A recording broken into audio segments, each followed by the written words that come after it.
Halo rekan-rekan, bertemu lagi dengan saya Siska dalam mata kuliah Soft Skill.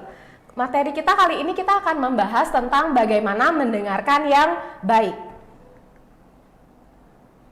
Setiap orang atau setiap manusia memiliki suatu latar belakang atau mereka memiliki suatu kesamaan mendasar, yaitu mereka ingin dipuji, diakui, didengarkan, dan dihormati. Terkadang ketika seseorang memiliki suatu permasalahan, memiliki cerita-cerita yang ingin didengar, mereka memerlukan seseorang yang memang benar-benar bisa mendengarkan, ya, tidak hanya sekedar datang mendengarkan tetapi tidak fokus terhadap apa yang diceritakan.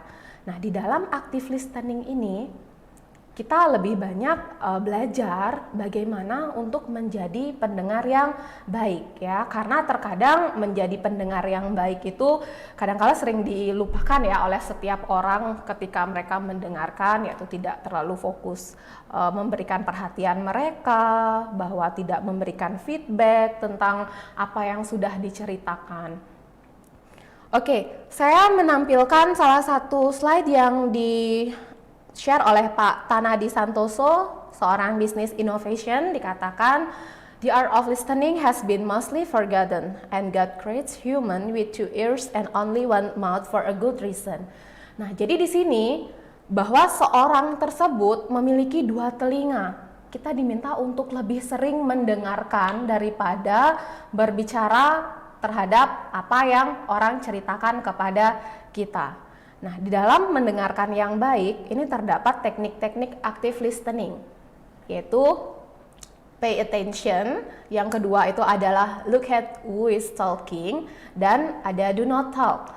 Lalu yang berikutnya, ketika diperlukan, kita bisa melakukan ask question, and then ada follow direction, dan yang terakhir adalah visualize what is being said. Kita akan membahas satu persatu dari materi dan teknik-teknik active listening ini. Oke, dimulai dari yang pertama.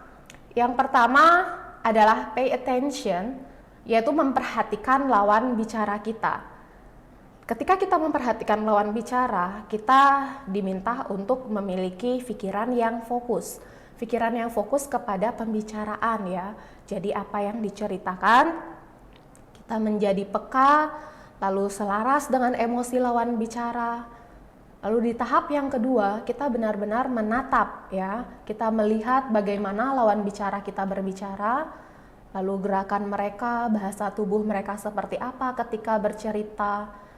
Dan tahap berikutnya, ketika teman kita atau rekan kita sedang berbicara, kita tidak diperkenankan untuk menyela, ya. Jadi di dalam active listening ini dilarang untuk bicara. Jadi dilarang untuk berbicara ini adalah tidak menyela lawan bicara kita ketika si lawan bicara kita belum selesai menyampaikan apapun.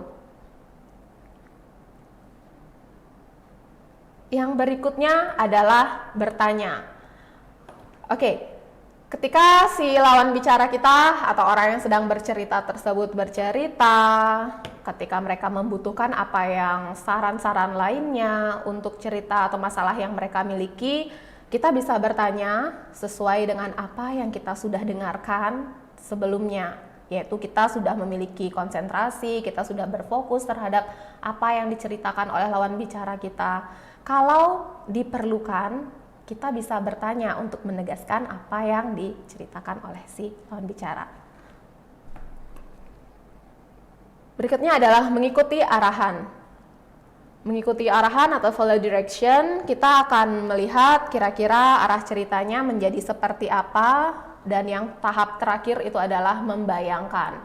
Nah, kita membayangkan seolah-olah informasi yang diberikan itu penting atau sesuai dengan apa yang sudah terjadi, lalu kita bisa mengingat apa informasi tersebut. Jadi kita membayangkan agar kita memiliki suatu gambaran tentang informasi yang diberikan.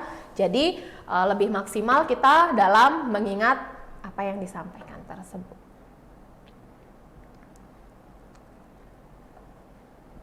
Nah, jadi Chinese character ada suatu simbol untuk mendengarkan. yaitu tell us something about this skill. Nah, jadi di dalam The Art of Listening ini kita memang lebih banyak disarankan untuk mendengarkan terlebih dahulu, mendengarkan secara fokus, memberikan perhatian kita, karena kebanyakan ketika orang mendengarkan mereka tidak fokus 100% terhadap apa yang diceritakan atau mungkin masih memikirkan hal-hal yang lain. Nah, ketidakfokusan kita ketika mendengarkan itu akan membuat si pembicara atau seseorang yang sedang berbicara dengan kita tidak menganggap bahwa kita ini serius untuk mendengarkan. Oke, sekian untuk materi tentang soft skill kali ini terkait dengan mendengarkan yang baik, dan terima kasih.